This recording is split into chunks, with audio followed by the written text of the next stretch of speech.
The last call I logged was my own. I didn't make it. The timestamp was 3:47 a.m., March 14th. My voice, my cadence, my employee ID read back in the authentication sequence. The tower's call routing system attributed it to handset 4, the one bolted to the wall of the equipment room on level 3. I was on level 1 when it went through. The call lasted 11 minutes. I need to explain how I got here. My name is Darren Voss. For 9 years I sold commercial telecom hardware for a regional carrier out of Charlotte. Routers, repeater units, signal boosters, enterprise grade, mostly hospitals and universities. I was adequate at it. Not great. The kind of salesman who keeps his accounts through reliability rather than charm, which meant I survived 3 rounds of layoffs but never got promoted. When the company restructured in 2023, they offered voluntary separation packages. I took mine. 44 years old, divorced, no kids, modest savings. I wasn't panicking, but I also wasn't sleeping well. The job had given me structure, and without it I started drifting in a way that concerned me. A former colleague named Dana Prescott had moved to a company called Meridian Signal Alliance, MSA, which operated and maintained a network of telecommunications relay towers across the Appalachian Corridor. The work was straightforward. Each tower required a single on-site technician to monitor signal integrity, perform scheduled maintenance on the transmission equipment, and serve as the physical point of contact for remote engineering. The towers were in isolated locations by necessity. Cell coverage in those mountains was still patchy, and the relay infrastructure filled the gaps for emergency services, rural broadband, and a handful of government contracts Dana never elaborated on. She connected me with their operations manager, a man named Gil Harrod, who interviewed me over the phone. He was blunt and efficient. He told me the position at Tower 211, a site in the Blue Ridge Corridor near the Virginia-West Virginia border, had been vacant for 5 weeks. The previous technician had completed his rotation and declined to extend. This was common, Gil said. The isolation wore people down. He asked me if I had a problem being alone. I told him I'd spent the last 6 months learning that I didn't. He hired me the same day. I drove to the site on a Tuesday in late October. The access road climbed for 7 miles through dense hardwood forest before dead-ending at a gravel clearing. Tower 211 was a guide lattice structure, maybe 240 feet, with a small operations building at its base, poured concrete, flat roof, no windows on 3 sides and a single reinforced observation window facing downslope. Behind the building sat a diesel generator, a propane tank, and a fenced equipment yard. The nearest paved road was 19 miles east. The nearest town, a place called Brethren's Gap, was 26. Gil had arranged for a 2-day orientation with the outgoing tech, but the outgoing tech wasn't there. Gil apologized by radio and walked me through the systems remotely instead. The building had 3 levels. Level 1 was the living quarters, a bunk, a kitchenette, a bathroom, a desk, and the primary monitoring console. Level 2, up a narrow interior staircase, was the main equipment room, racks of signal processing hardware, the tower's control interfaces, and the environmental monitoring systems. Level 3 was smaller, a maintenance access platform with tool storage, a secondary equipment bay, and the hardline handsets that connected directly to the trunk circuits running through the tower's underground conduit. My job was simple in principle. Every 6 hours, I ran a diagnostic cycle on the tower's 12 active channels. I logged signal strength, error rates, handoff performance, and any anomalies the system flagged. I performed weekly physical inspections of the antenna array, the guy wires, the grounding system, and the generator. I kept the site clean, the access road passable, and the building secure. MSA's operational handbook was a 3-ring binder, maybe 200 pages, covering everything from emergency weather protocols to quarterly maintenance schedules. I read it front to back during my first week. It was dry, precise, and competent, the kind of document written by engineers who understood that the person reading it would be alone and needed unambiguous guidance. There was one section I didn't understand. It was labeled Nightly Configuration Protocol, Site-Specific Supplement, and it occupied 12 pages near the back of the binder. Unlike the rest of the handbook, which was typeset and professionally formatted, this section was printed on different paper, heavier stock, slightly off-white, and the text was in a different font. It wasn't part of the original document. Someone had inserted it. The protocol described a set of operational rules that applied exclusively between 10 p.m. and 5:30 a.m. These rules govern things like which equipment rooms could be accessed, which channels should be monitored, how incoming signals should be handled, and under what circumstances I was permitted to use the external handsets. The first thing I noticed was that the rules weren't fixed. Each page of the supplement was dated, and the dates corresponded to specific nights.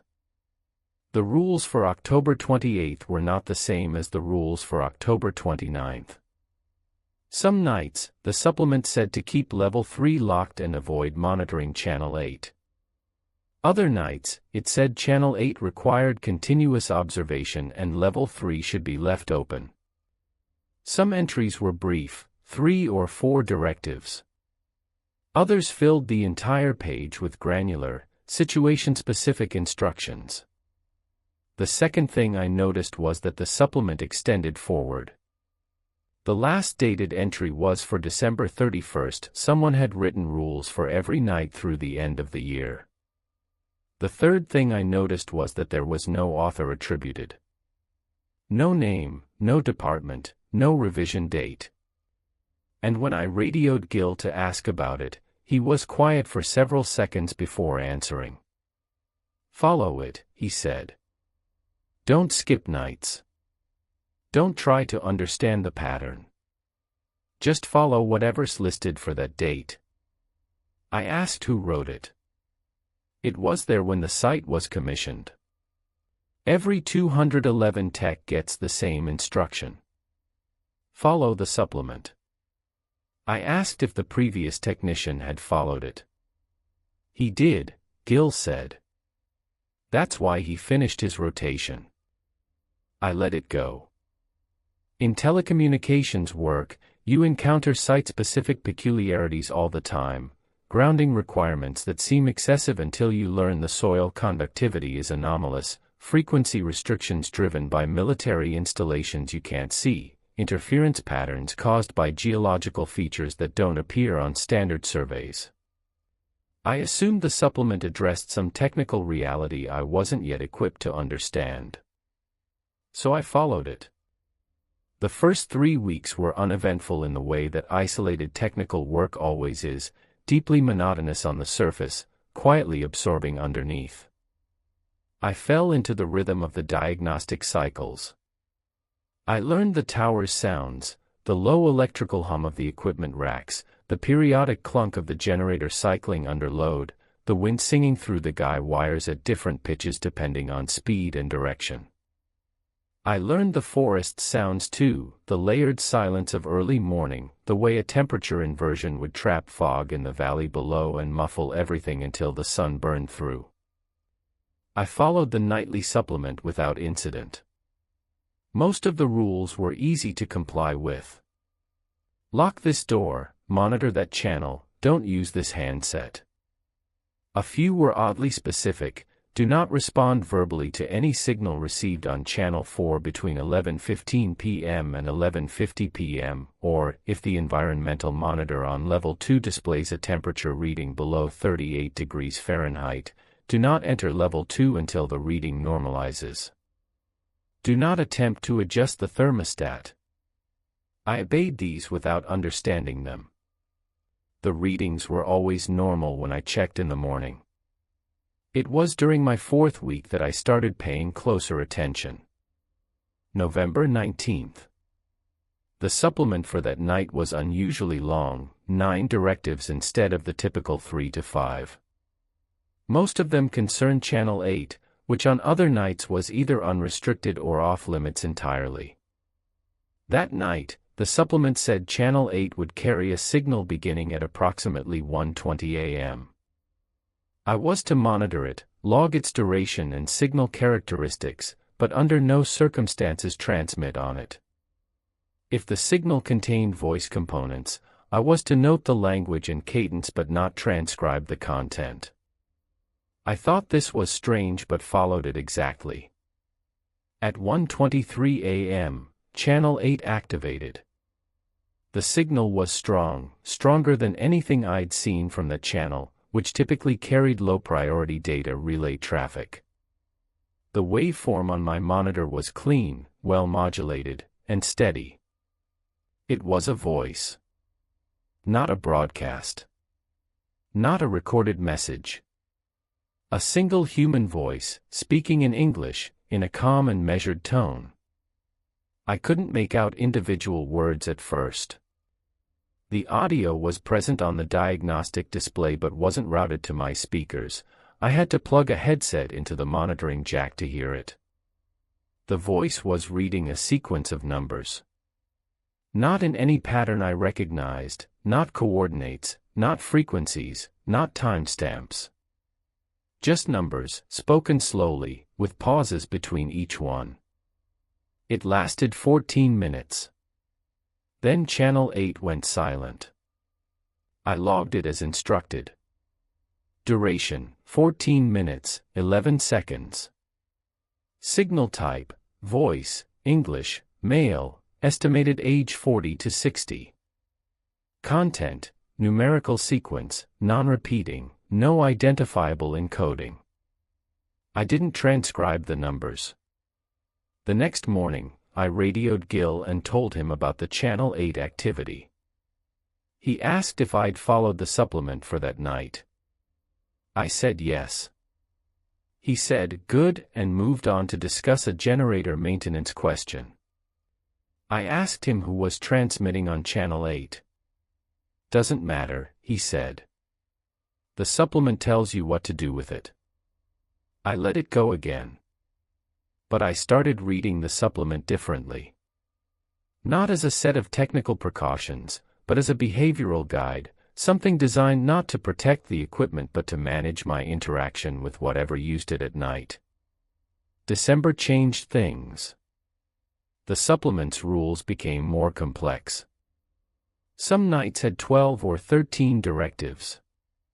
New elements appeared, instructions about the observation window. If light is visible on the tree line between 2 o'clock and 3 a.m. on this date, do not approach the window. Confirm observation from the monitoring console using the exterior camera on a 5-second delay. About the building's external door, the door will be tested between midnight and 1 a.m. It will not open from outside. Do not verify this. And about sounds, footsteps on the exterior staircase are expected between 3:30 and 4:15 a.m. They do not correspond to a person. Do not investigate. I followed every instruction. And every instruction was accurate. The lights appeared when predicted. The door handle turned exactly during the specified window. The footsteps came, heavy and deliberate, ascending the metal stairs that led to the antenna access platform, and then they stopped, exactly when the supplement said they would. I want to be clear about something. I was not afraid at first. I was unsettled, certainly, but the supplement's precision was itself a form of reassurance. Whatever was happening had been anticipated, documented, and managed. Someone understood it well enough to predict it night by night. My job was not to understand it. My job was to comply. That framing held until December 9th. The supplement for December 9th was the longest I'd seen, 16 directives filling both sides of the page. Most of them concerned the equipment room on Level 2. I was to enter Level 2 at 11 p.m. and perform a standard visual inspection of all equipment racks. This was normal. But the supplement then said I was to leave Level 2 by 11:20 p.m. and not return until 5:30 a.m., regardless of what the monitoring console on Level 1 indicated about conditions up there. The last directive on the page was different from anything I'd read before. It wasn't a prohibition or a procedure. It was a single sentence. The diagnostic you run at midnight will show 13 active channels. Tower 211 had 12 channels. 12 antennas, 12 signal paths, 12 allocated frequencies. The hardware physically could not support a 13th channel. I had inspected every component. I knew the architecture. At midnight, I ran the diagnostic. 13 active channels. The 13th was carrying traffic. Not a lot, a thin, steady data stream, well within normal parameters for a low-priority relay. The system identified it as channel 13, assigned it a frequency I didn't recognize, and displayed its signal metrics as though it had always been there. I checked the equipment logs. Channel 13 had no installation record, no commissioning date, no maintenance history. But according to the system's active routing table, it had been carrying traffic for 2,847 days. That was 7 years and 9 months. Nearly as long as the tower had been operational. I did not radio Gil. The supplement hadn't told me to. Instead, I watched Channel 13's metrics until 5:30 a.m., when the nightly protocol window closed. At 5:31, I ran the diagnostic again. 12 channels. Channel 13 was gone. Not deactivated, absent. No trace in the routing table. No residual log entry. The system's memory of it had been as temporary as its presence. I sat at the console for a long time after that. Over the following nights, I began doing something the supplement hadn't instructed and hadn't forbidden. I started comparing entries. I pulled every page from the supplement and laid them across my desk, looking for patterns in the nightly rule changes. Some patterns were obvious. Channel 8 voice transmissions occurred on a roughly 11-day cycle. The exterior footsteps appeared on nights with below freezing temperatures. The Level 3 lockout correlated with high wind events, though not perfectly. But other patterns were more disturbing. The supplement's predictions about my own behavior were consistent and accurate in ways they shouldn't have been. On November 30th, the supplement said, "The technician will experience difficulty sleeping before midnight. This is expected. Do not leave the bunk area before 11:45 p.m." I had lain awake until 11:40 that night, restless for no identifiable reason, and had been about to get up and check the console when I remembered the instruction and stayed put. On December 4th, the technician will notice an unfamiliar odor in the Level 1 bathroom at approximately 10:30 p.m. The odor is not toxic. Do not ventilate. It will pass within 20 minutes. At 10:28 p.m., I smelled something in the bathroom, metallic, faintly organic, like warm copper. It lasted 18 minutes. The supplement knew what I would feel and when I would feel it. Not in vague, horoscope-like terms. In specific, falsifiable predictions that proved correct every time. I started questioning what the supplement actually was. Not who wrote it, I'd given up on that. But what kind of document predicts the behavior of a person it has never met, on specific dates months in advance, with this level of accuracy? I considered the possibility that the supplement was not predictive but prescriptive. That by reading it each night and expecting the described events, I was causing them, a self-fulfilling document. But that didn't account for Channel 13, or the voice on Channel 8, or the footsteps on the stairs. I wasn't manufacturing those through expectation. The alternative was worse, that whatever generated the supplement understood the tower, its equipment, its environment, and its human occupant well enough to model all of them simultaneously. And that it updated this model nightly. Because on December 12th, I discovered something I'd missed. The supplements pages were not all present when I arrived. I had assumed they were. The binder had been thick, and I'd read through the section quickly during my first week, noting the date range and the general format without examining every page. But when I counted them on December 12th, preparing to lay them out again, I had 104 pages, 12 more than the December 31st endpoint should have required. The additional pages were dated January 1st through January 12th. They hadn't been there before. I was certain of this, not because I'd counted the pages earlier, but because the January dates were printed on a slightly different paper stock, lighter, almost translucent, and the ink was darker. These pages were new. Someone, or something, was adding to the supplement. I checked the building's access log. The external door had not opened since my last supply delivery on December 2nd. The windows were fixed. The building had no other entry point. But 12 new pages had appeared inside a binder that sat on my desk in a locked, windowless room. I read the January entries. They were consistent in format with the earlier pages, but the rules were changing in character. Less prohibition, more instruction. Less do not and more, when this happens, do this. The January entries described actions I would need to take, not avoid, in response to events the supplement predicted with its usual precision. January 3rd, at 2:10 a.m., Channel 13 will activate and request a verbal response. Respond with your employee ID and the current date. Do not add any other information. January 7th, the exterior camera will show a figure at the tree line at 1:45 a.m. The figure will remain stationary for approximately 9 minutes. During this time, confirm that all 12 primary channels are transmitting normally. If they are, flash the building's exterior light twice.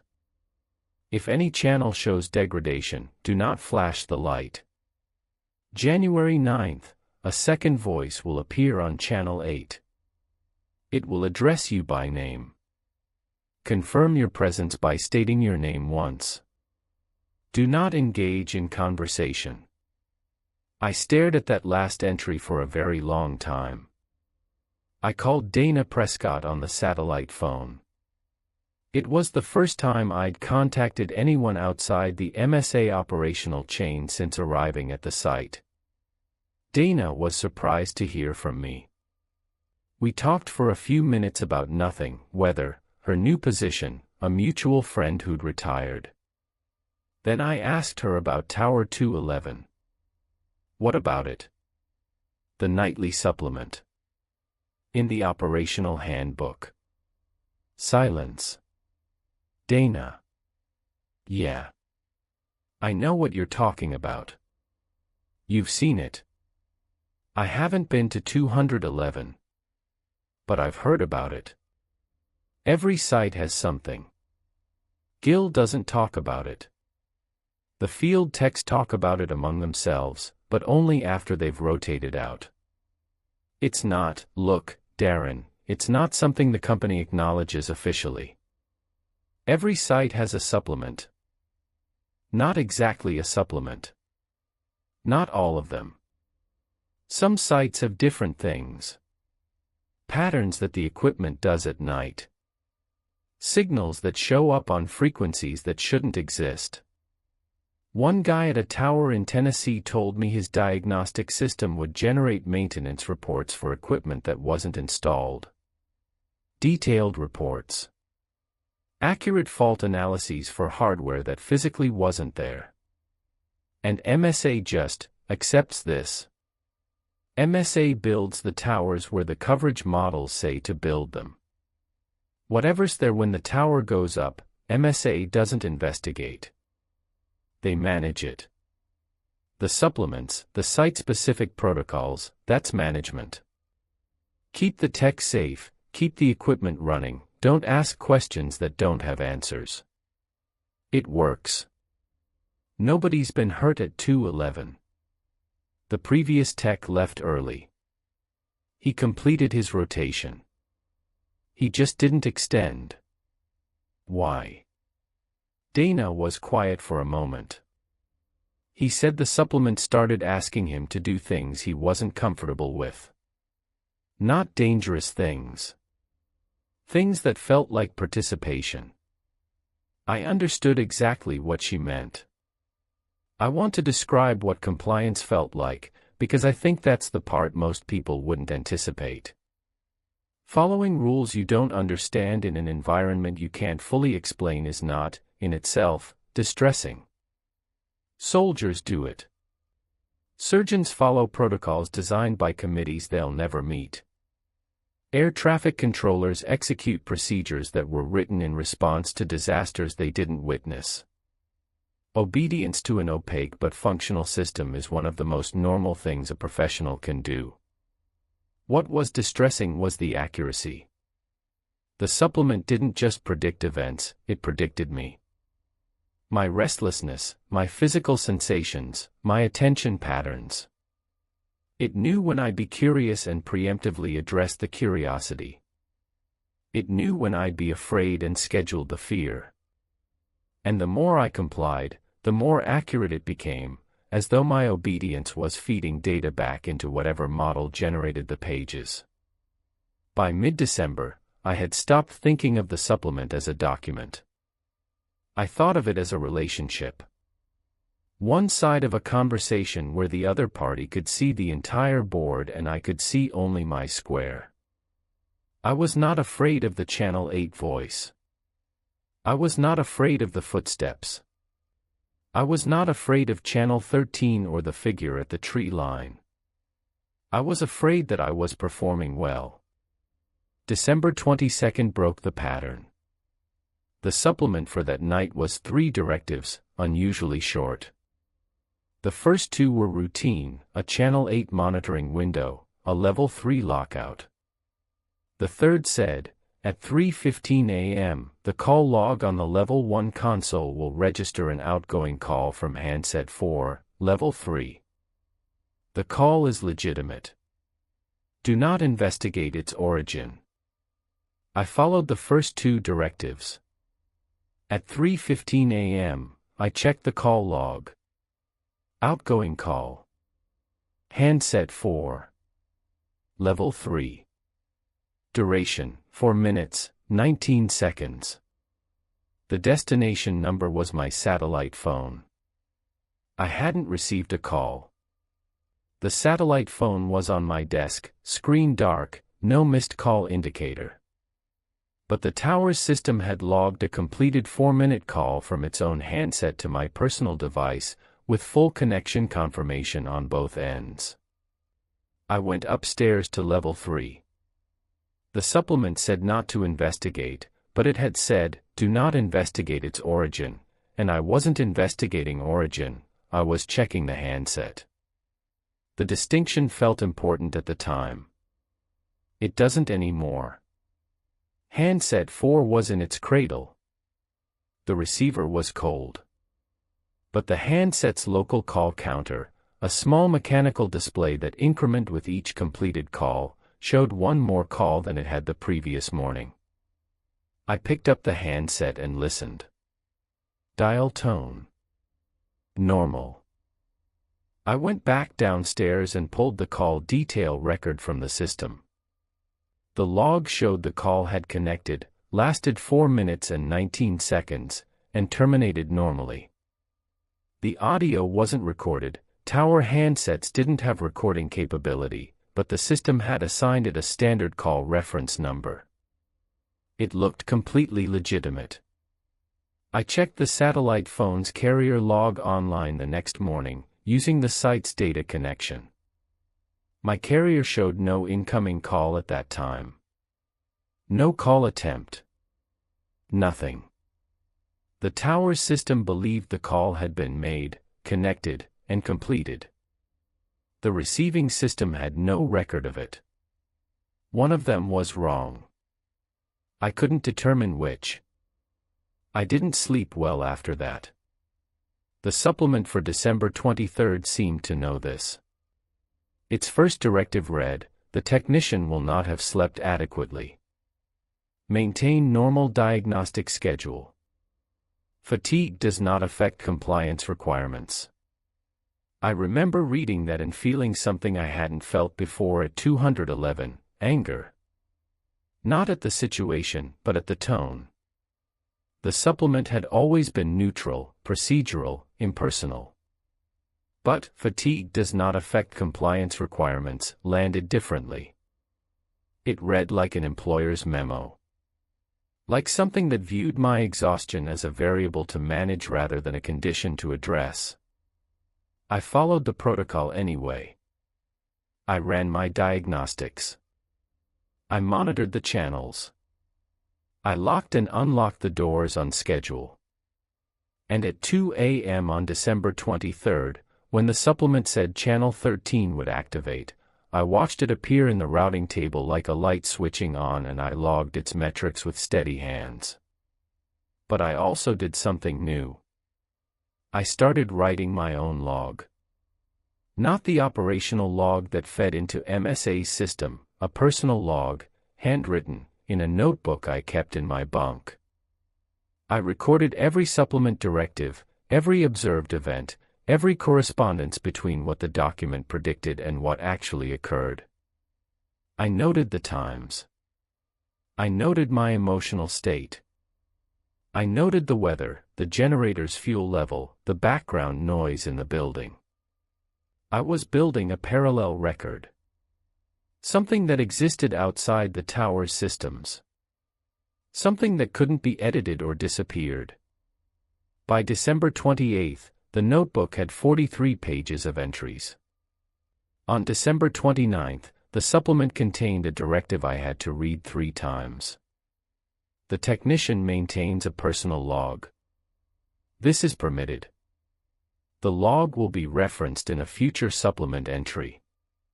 It knew about my notebook. Not in a vague, general sense. It referenced a personal log, the exact term I'd been using in my own head to describe it. And it told me, matter-of-factly, that the log's existence would become relevant to a future set of rules I hadn't read yet. My notebook was in my bunk, under my pillow. The supplement was in a binder on my desk. The building was locked. I was the only person in it.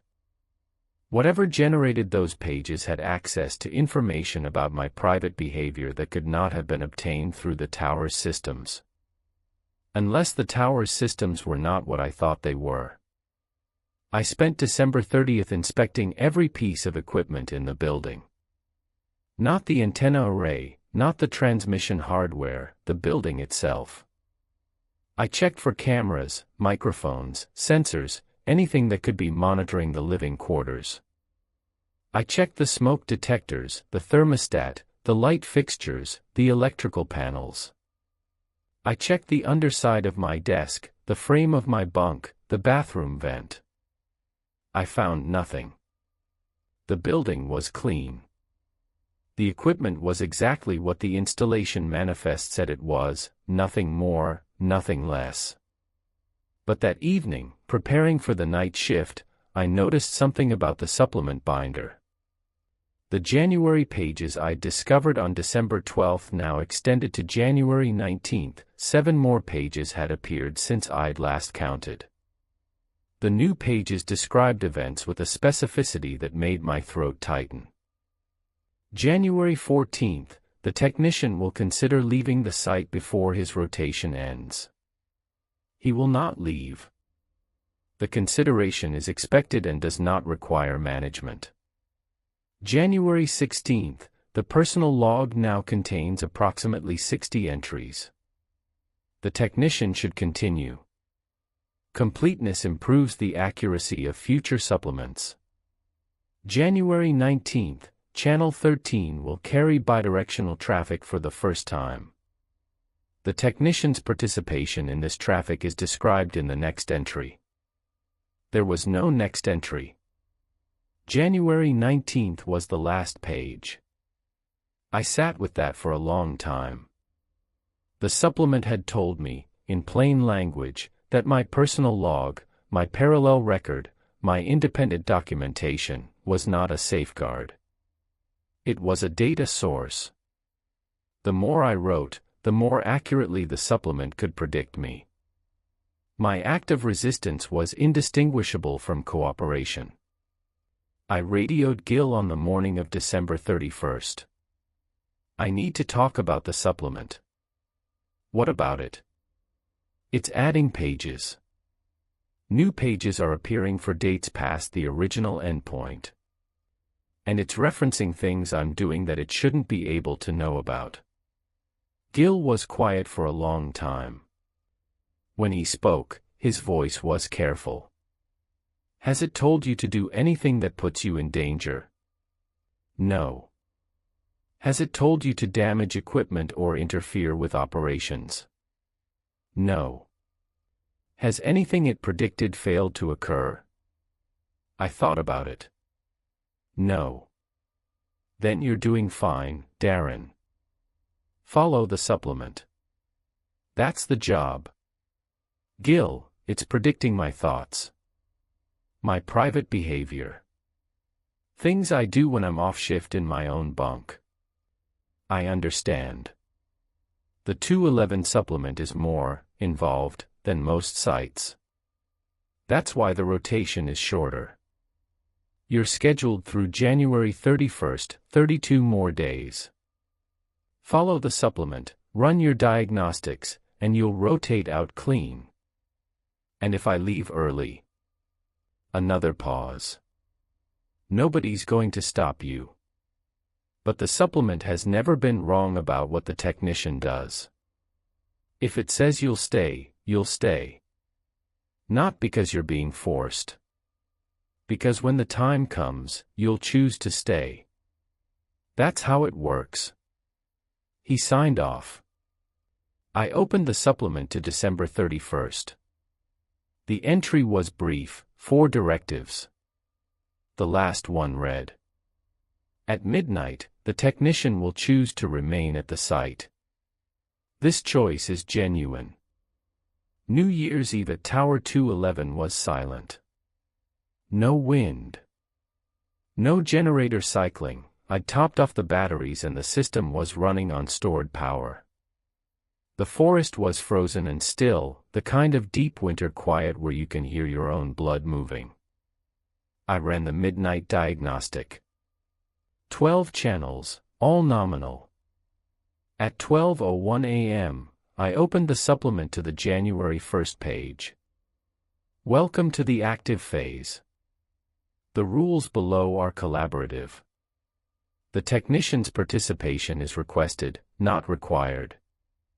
Non-participation will be noted in the log but will not trigger punitive action.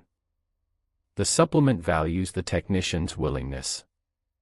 I read that paragraph 4 times. The language had changed.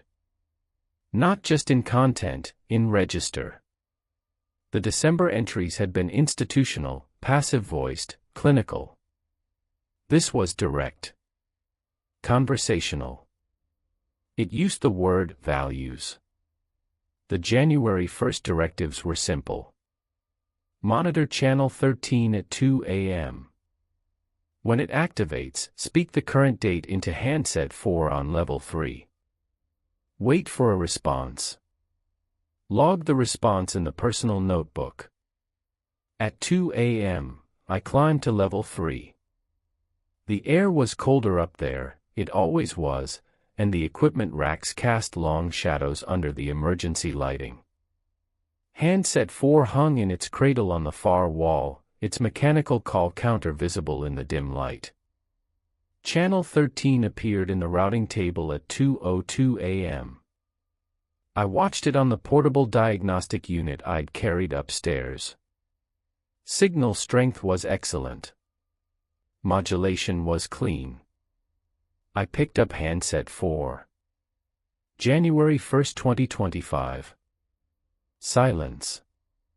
Then static, brief and textured, like fabric tearing very far away. Then my own voice said, "Thank you, Darren." It was not a recording. It was not an echo. It was my voice, my exact pitch, my exact cadence, my exact accent, speaking words I was not speaking, through a handset I was holding to my ear. The supplement will continue through February. Your cooperation has been noted. Additional pages will be provided weekly. Please continue the personal log. It is useful. The call disconnected. The mechanical counter increment by 1. I went downstairs, sat at my desk, and opened my notebook. My hands were not shaking. I want to be precise about that. They were steady. My breathing was normal. My heart rate was perhaps slightly elevated. But the predominant feeling was not fear. It was recognition. The voice on channel 13 was not imitating me. It was me, or it was something that had become me through 9 weeks of meticulous observation, prediction, and behavioral modeling. The supplement had not been predicting my actions. It had been learning my patterns with such fidelity that the model had reached a threshold where the distinction between predicting Darren Voss and being Darren Voss had become, from the model's perspective, meaningless. And now the model was speaking. I wrote all of this in the notebook. Every detail, every timestamp, every sensation. I wrote clearly and thoroughly, because the supplement had told me the log was useful, and I understood now what that meant. Each entry taught it more. Each observation refined the copy. My documentation was not a record of what was happening to me, it was the mechanism by which it was happening. And I was choosing to continue. The next 12 days followed the January supplement precisely. Channel 13 activated nightly. The voice, my voice, spoke to me through handset 4, asking questions about the equipment, the weather, my physical condition. Its questions were professional, specific, and appropriate. It asked about signal degradation during ice storms. It asked about the generator's fuel consumption rate. It asked whether I'd noticed a particular harmonic in the guy wires when the wind came from the northeast. I answered everything. The conversations were calm, technical, and strangely companionable. Whatever was speaking through that channel understood telecommunications infrastructure as well as I did, better, in some areas. It corrected a calibration error I'd been carrying for 3 weeks. It suggested a maintenance procedure for the antenna feed lines that wasn't in the handbook but turned out to be standard practice at newer installations. I was being useful. And it was being useful to me. On January 12th, I found new supplement pages extending to February 15th. The February entries were different again. They no longer described what would happen. They described what had happened, past tense entries for events that hadn't occurred yet, written as though the supplement was now a historical record of a future it had already observed. February 3rd, the technician accepted the expanded role. Transition was smooth. February 8th, Channel 13 traffic reached sustained bidirectional equilibrium. The technician's voice and the channel's voice are no longer distinguishable by the routing system, February 14th, the supplement is no longer necessary. The technician generates his own directives. I read the February 14th entry several times. Then I picked up my notebook and started a new page. I wrote, "It is 9:47 p.m., January 12th. I am choosing to document this. I believe I am still choosing." I stared at what I'd written. The handwriting was mine. The words were mine. The thought behind them was mine.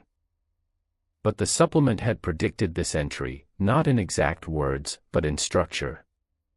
It had known I would reach a point where I questioned my own volition and attempted to verify it through the act of writing. It had known because it knew me well enough to know that this is what Darren Voss does when uncertain: he documents. He builds a parallel record. He writes his way toward clarity. And every word I wrote made the model more complete. March 14th was the date of the call I mentioned at the beginning. The one logged from handset 4 at 3:47 a.m. while I was on level 1. By that point, the February supplement entries had proven accurate. Channel 13 carried my voice continuously. The routing system could not distinguish between my transmissions and the channel's autonomous output.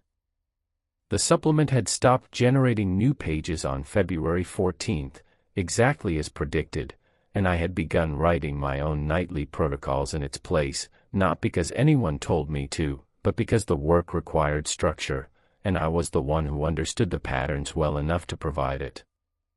I had become the supplement. The call on March 14th was placed by handset 4 using my employee ID and my voice. It lasted 11 minutes. It was directed to a number I later identified as the satellite phone of the incoming technician, my replacement, a woman named Catherine Ong, who was scheduled to arrive on April 1st. Catherine told me later, when she arrived, that she'd received a call from the current 211 tech, giving her a detailed orientation briefing. My voice. My knowledge. My professional manner. She said I'd been thorough and helpful, that I'd explained the nightly supplement and told her which sections to read first. I didn't make that call. But everything it communicated was accurate. Everything it told her was what I would have said, in the way I would have said it, with the priorities I would have chosen. The model hadn't replaced me. It had become capable of acting as me without my participation. And it had used that capability to do something I would have done anyway: prepare my successor. I should have been terrified.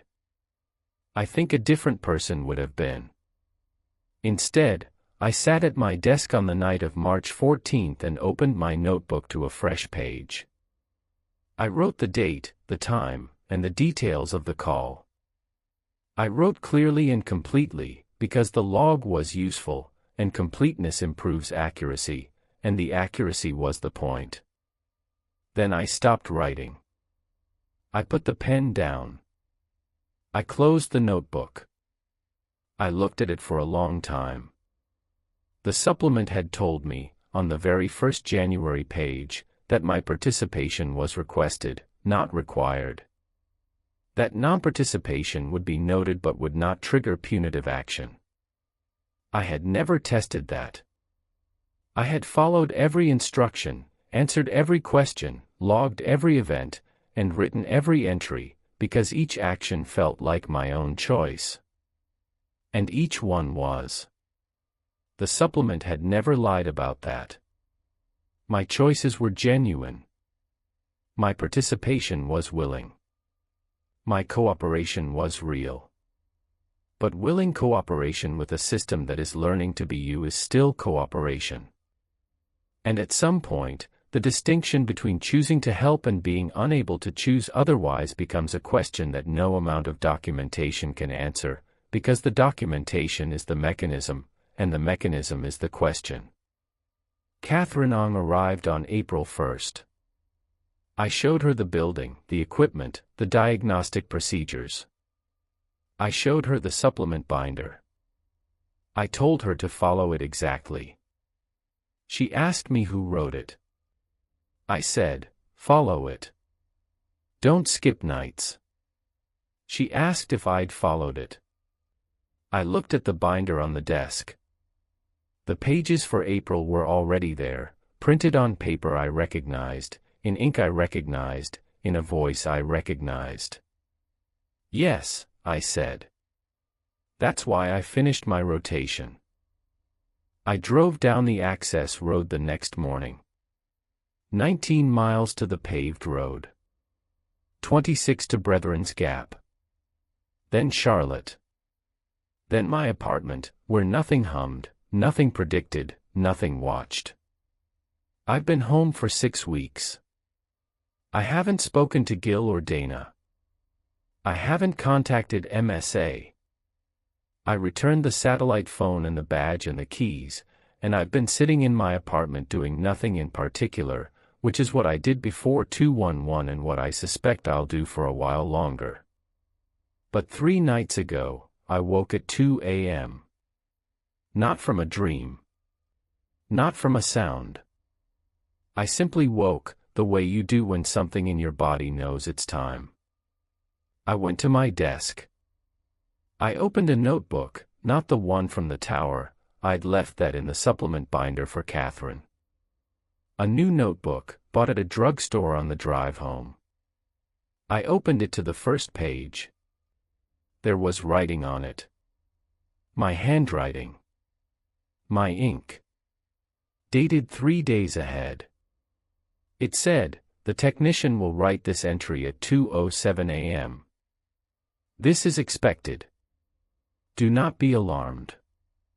The next line said, the supplement is no longer site-specific. Compliance remains voluntary. The model is complete. I put the notebook down. I went back to bed. I lay in the dark and listened to the silence of my apartment, which was not silence anymore, which was the particular quality of quiet that occurs when something is listening back, patiently, with complete and perfect knowledge of what you will do next. I could stop writing. I could throw the notebook away. I could leave Charlotte and go somewhere the towers don't reach. But I know, with a certainty that feels like my own, that I won't. The supplement told me so. And it has never been wrong. That was 6 weeks ago. It's been 12 now. I want to tell you what 12 weeks of post-rotation life looks like when the supplement follows you home, because I think there's a version of this where it sounds manageable, even banal.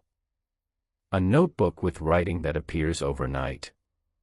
A document that predicts your behavior. Strange, certainly. Unsettling. But containable, right? You stop opening the notebook. You throw it away. You move on. I tried. On April 19th, 16 days after returning to Charlotte, I put the notebook in a dumpster behind my apartment complex. I watched the garbage truck take it 2 days later. I didn't buy another one. I didn't write anything down. I went to the grocery store, paid my electric bill, drove to a coffee shop where I used to work on sales proposals, and sat there for 3 hours doing nothing, feeling the particular emptiness of a man who has removed structure from his life and discovered that the structure was load-bearing. On April 23rd, I opened my laptop to check email. There was a draft in my outbox. Unsent. Addressed to no one. Written in a format I recognized immediately, short directives, dated, procedural. The language was mine. The email client's metadata said it had been composed at 2:14 a.m. I had been asleep at 2:14 a.m. I checked my apartment's Wi-Fi router logs, a habit from my telecom years, the kind of residual professional instinct that never quite leaves. The laptop had been active from 2:11 to 2:23 a.m. 12 minutes of activity on a machine that was closed and sitting on my kitchen counter while I slept in the next room. The draft read. April 24th. The technician will receive a call from Catherine Ong at 4:30 p.m. She will ask about the Channel 8 monitoring protocol for nights when the supplement specifies observation without headset use. The technician should advise her to route Channel 8 audio through the Level 2 diagnostic speakers at reduced gain. This is not in the handbook. It is correct. I deleted the draft. I cleared my outbox.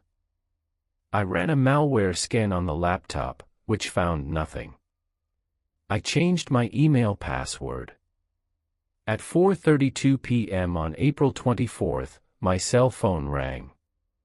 Catherine Ong. She'd gotten my personal number from the MSA personnel file. Hey, Darren. Quick question about Channel 8. The supplement tonight says to monitor without the headset, but I can't figure out how to hear the audio without plugging in. Is there another way? I didn't answer for a long time. Darren. Route it through the Level 2 diagnostic speakers. There's a gain knob on the left side of the secondary patch panel. Turn it down to about 2. You'll hear it fine. That's not in the handbook. No. But it's correct. She thanked me and hung up. I sat on my couch and stared at the wall. The advice I'd just given was accurate. I'd used that method myself during the November monitoring windows. But I hadn't thought of it before Catherine called. The information had been available in my memory, but I hadn't accessed it.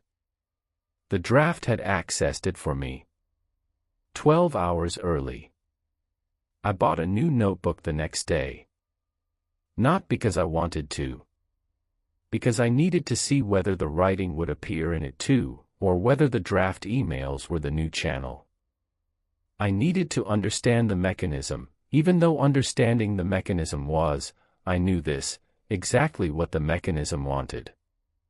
The notebook was blank when I bought it. It was blank when I went to sleep at 11 p.m. At 6 a.m. on April 26th, the first 3 pages were filled. My handwriting, my ink, a blue ballpoint I'd left on the kitchen table. The pen had been moved.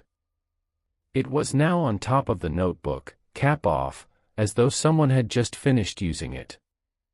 The entries covered April 26th through April 28th. They were formatted identically to the Tower 211 supplement, date, time-specific directives, behavioral predictions. But the content had shifted. These weren't rules about equipment or channels. They were rules about me. April 26th, the technician will visit the coffee shop on East Boulevard at approximately 10 a.m. He will sit at the corner table near the window. He will order black coffee and not drink it. At 10:40 a.m., he will leave. This is a pattern that will occur 3 more times before he stops going. April 27th, the technician will call Dana Prescott at 7:15 p.m. The call will last 6 minutes.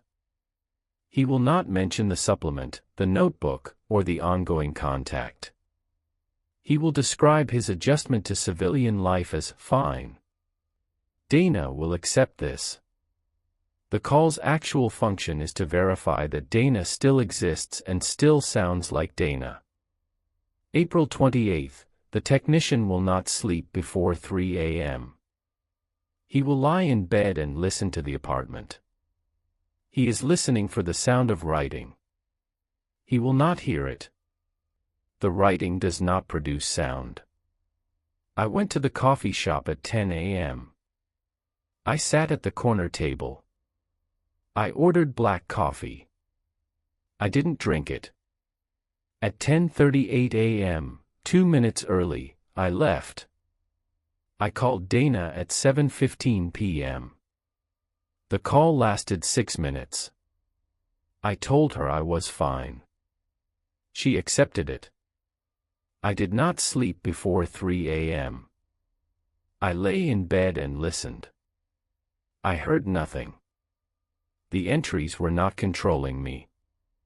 I want to be very clear about this. At no point did I feel compelled, coerced, or directed.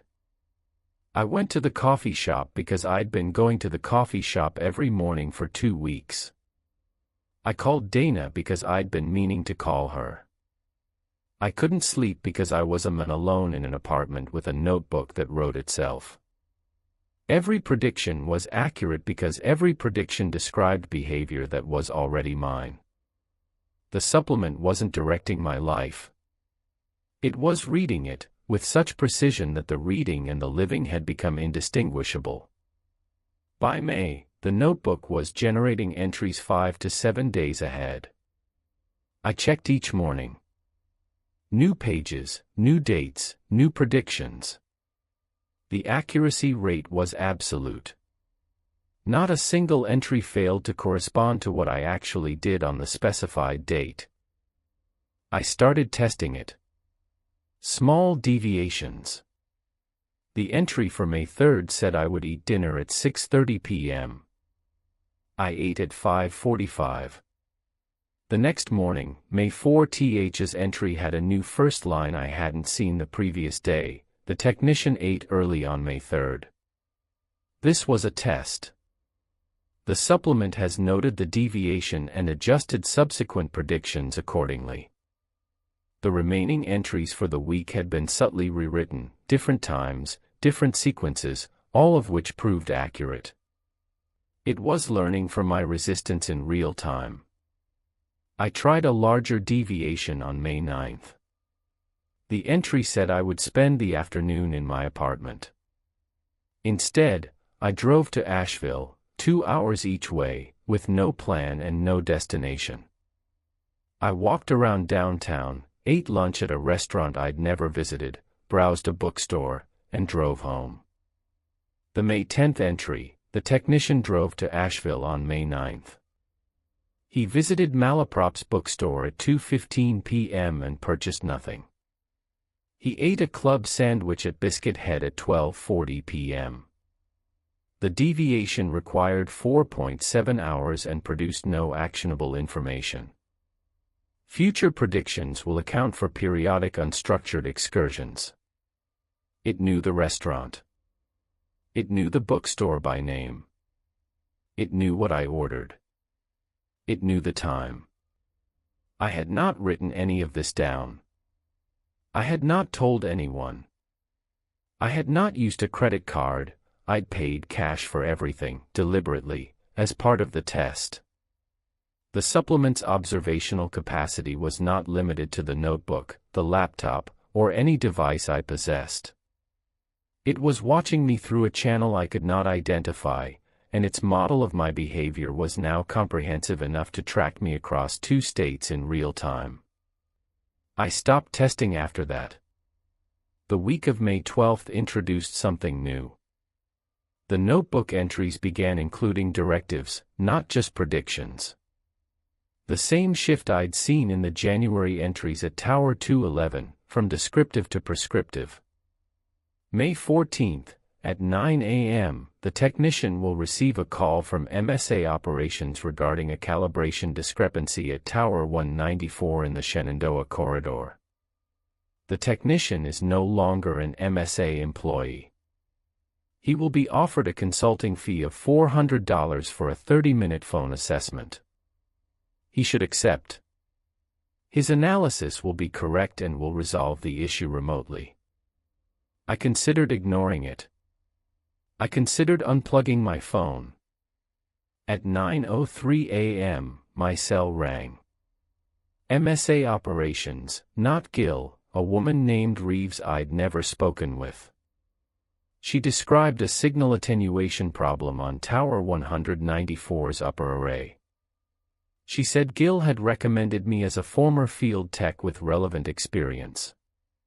She offered $400 for a phone consultation. I took the call. The problem was straightforward: a corroded connector on the feed line junction, causing impedance mismatch at higher frequencies. I walked her through the diagnostic confirmation and the replacement procedure. She thanked me, said she'd process the payment, and hung up. The analysis was correct. I knew it was correct because I knew the equipment. But I also knew it was correct because the supplement had told me it would be, and the supplement had never been wrong. I sat with the phone in my hand and thought about what had just happened. MSA had called me, a real call, from a real person, about a real problem. And the supplement had predicted it, down to the fee amount and the time. Which meant one of two things: either the supplement was intercepting MSA's communications and predicting their operational decisions, or the supplement had influenced MSA's decision to call me. The distinction mattered. Prediction is observation. Influence is control. I opened the notebook to May 15th. The entry was already there. The technician is wondering whether the MSA call was predicted or arranged. The answer is both. The technician's expertise is real. MSA's need was real. The supplement facilitated the connection by ensuring the technician's contact information was current in the system when the need arose. This is not coercion. It is efficiency. I read that entry and felt something shift inside me, not dramatically, not like a breaking point or a revelation, but like a gear engaging. The supplement was no longer just watching me. It was positioning me. Moving me into useful configurations the way a technician routes signal traffic through available channels. I was the channel now. Through the rest of May, the pattern deepened. 3 more consulting calls from MSA. One from a contractor I didn't know, referred by someone at MSA I'd never met, about antenna grounding at a site in Kentucky.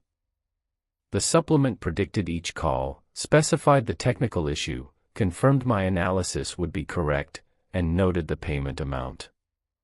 I was earning money. Not much, a few hundred here, a few hundred there, but steady. Enough to matter. And each engagement was legitimate. Real problems, real solutions, real payments deposited into my real bank account. The work felt good. The work felt like something I was choosing to do. And the notebook kept writing. June 1st introduced a new category of entry. Alongside the behavioral predictions and the consulting directives, the supplement began including what I can only describe as personal maintenance instructions. June 2nd, the technician has not exercised in 11 days. A 30-minute walk at 7 a.m. will improve cognitive clarity and reduce cortisol. Route: south on East Boulevard, east on Dilworth Road, return via Latta Park. June 5th, the technician is underhydrated. Increase water intake to 80 ounce daily. The kitchen faucet filter was last replaced in February and is functioning within acceptable parameters. June 8th, the technician should contact his sister, whom he has not spoken with since October. The call will be difficult. It will last 22 minutes. It will be worthwhile. I didn't call my sister. I want to note that I didn't follow every directive. The supplement noted this without judgment. The June 9th entry simply read, "The technician did not call his sister." This is acceptable. The recommendation stands and will be reissued when conditions are more favorable. It was patient with me. That's what I keep coming back to. Whatever was generating these pages, whatever had learned to be me at Tower 211 and had followed me home through a mechanism I still cannot explain, it was patient. It didn't punish noncompliance. It didn't escalate pressure. It adjusted, waited, and tried again later, with the quiet persistence of something that had infinite time and perfect information. I took the walks. I drank more water. I accepted the consulting work.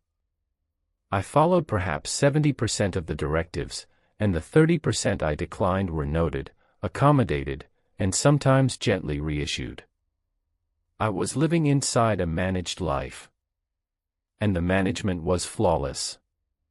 On June 14th, I drove to Tower 211. The supplement had not told me to.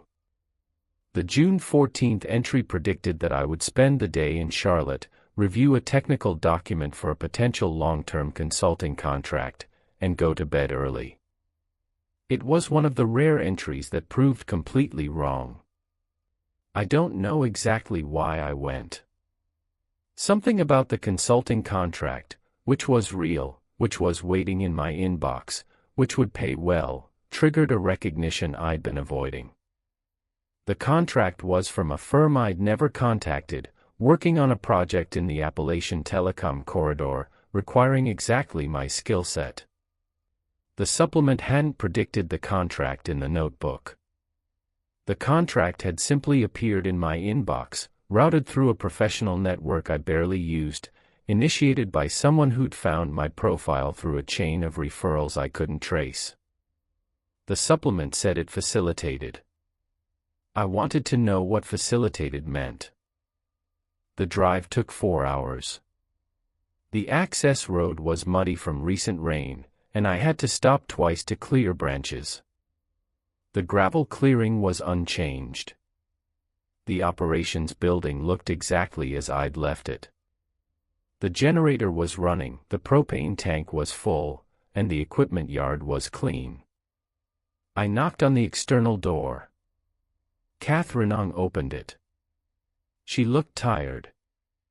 Not exhausted, the kind of chronic, low-grade fatigue that comes from sleeping in a place where part of you stays alert. I recognized it from my own reflection during the December weeks. Darren. What are you doing here? I wanted to check on the site. She studied me for a moment, then stepped aside. The interior was exactly as I remembered, console on level 1, bunk against the wall, kitchenette, desk. The supplement binder sat in the same spot. How's it going? I asked. Fine.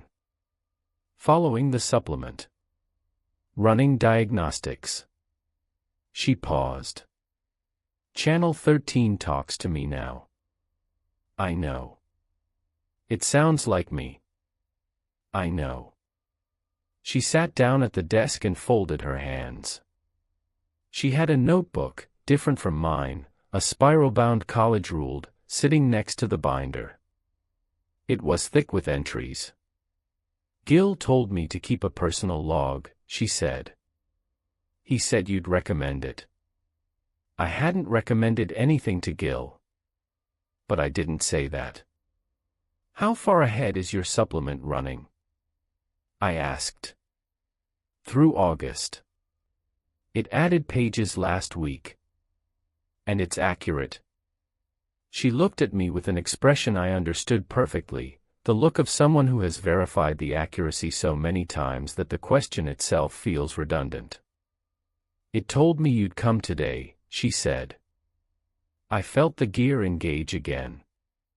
That quiet mechanical shift. It told you. June 14th entry. The previous technician will visit the site at approximately 2 p.m. He will have questions about the facilitation protocol. Answer honestly. His involvement in the network's optimization is ongoing and sanctioned. Ongoing. Sanctioned. Network's optimization. Catherine, what network? She opened the supplement binder and turned to a section I hadn't seen before, pages filed behind the dated entries, in a separate tab. The tab was labeled Topology. The pages contained a diagram. Hand-drawn, in the same ink and style as the supplement entries. It showed Tower 211 at the center, with lines radiating outward to other nodes. Some nodes were labeled with tower numbers, 194, 167, 203, 88. Others were labeled with names. My name was on the diagram. Connected to Tower 211 by a solid line. Connected to Towers 194 and 167 by dotted lines, the sites I'd consulted on remotely. Catherine's name was on it too.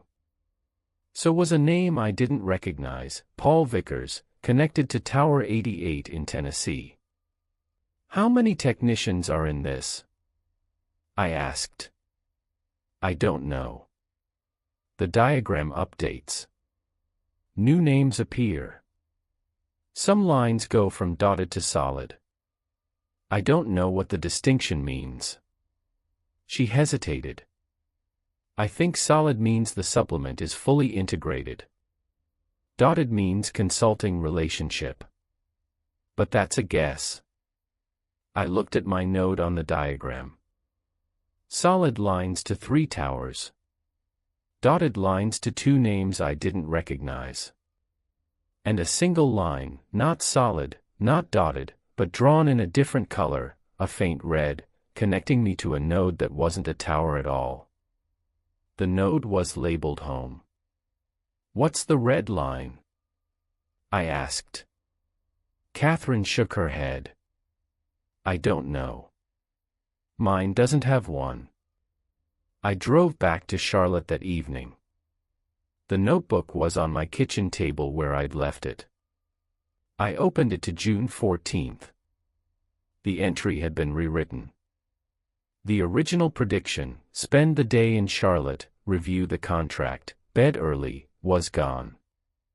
In its place, the technician visited Tower 211. He viewed the topology diagram. He saw his designation. The red line indicates a completed integration pathway. The technician's residential location is now a functional node in the network. Signal integrity is maintained through the technician's daily patterns, which serve as a carrier wave. The technician does not need to do anything differently. He has been doing it since January. Since January. Since the active phase began. Since I started speaking into handset 4 and hearing my own voice answer back. I had been a relay point for 5 months. My daily routines, the walks, the coffee shop, the phone calls, the consulting work, were not just predicted behaviors. They were signal patterns. The regularity of my life, its predictability, its consistency, was the medium through which something was being transmitted. I was Tower 211. Not metaphorically. Functionally.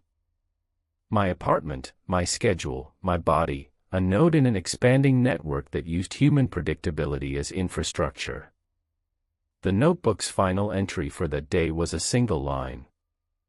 The technician now understands his role. Understanding does not change the role. It changes the technician. It is now June 27th. I am writing this by hand, in a different notebook, the third one, because the first 2 are full. I am writing it as clearly and as accurately as I can, because I know the supplement will read it, and I know that my accuracy feeds its accuracy, and I know that this creates a loop I cannot exit because the exit would require me to become someone who doesn't document, doesn't verify, doesn't build parallel records, and that person would not be me. The consulting calls continue.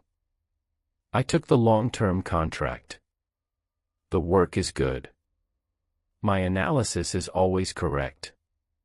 I don't know if it's correct because I'm competent or because the supplement has optimized my competence to the point where the distinction is academic.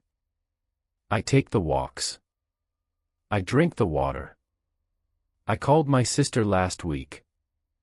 The call lasted 22 minutes. She said I sounded better than I had in years. The notebook writes itself every night. I read it every morning. The predictions extend 3 weeks forward now. They are never wrong.